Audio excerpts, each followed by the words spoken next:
Hello అండి, అందరికీ నమస్తే. ఈరోజు వచ్చేసిన వీడియో వచ్చేసి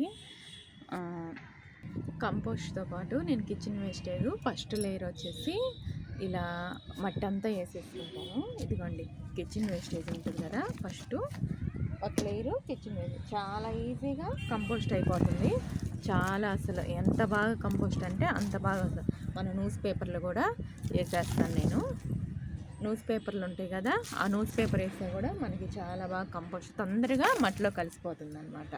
కంపోస్ట్ మనం ఎత్తి పెట్టేసుకొని మట్టి ఒక లేరు కంపోస్ట్ వాసన కూడా ఏమీ రాదండి. డైరెక్ట్గా మనం గింజలు కూడా వేసేసుకోవచ్చు.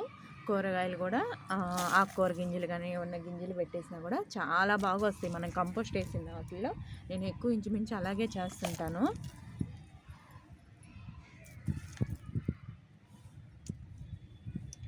ఇదిగోండి ఇప్పుడు ఇదంతా కప్పేసాను కదా, ఇంకొక లేరు ఇదిగోండి.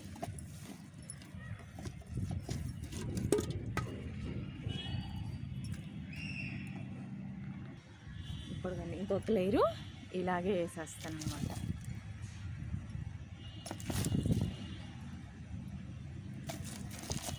ఇలా చేసుకోవడం అంటే మీకు ఏమన్నా స్మెల్ వస్తుందని అలా అనుకుంటున్నారేమో. స్మెల్ కూడా రాదు, ఎందుకంటే స్మెల్ అస్సలు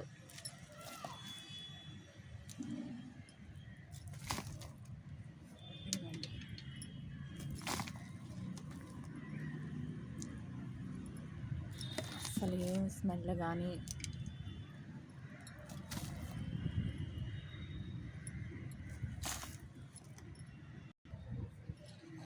ఇంక ఈ లేయర్ అంతా ఇప్పుడు మళ్ళీ ఇంకా 2 లేయర్లు వేసాను కదా, ఇప్పుడు ఇంకొంచెం కంపోస్ట్ వేసేస్తున్నాను. ఇవ్వండి ఇవి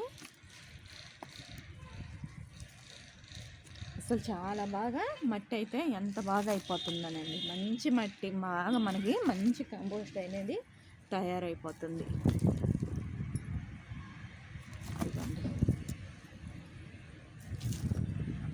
ఇదిగోండి వేసేసాను కదా, ఇప్పుడు మనం ఇండైరెక్ట్గా కొంచెం వాటర్ ఇచ్చేసుకొని ఏమన్నా ఆకుకూర గింజలు వేసుకోండి, చాలా బాగా వస్తాయి. ఎందుకంటే ఆకుకూర గింజలు అయితే చాలా బాగా కంపోస్ట్ అయిపోతుంది.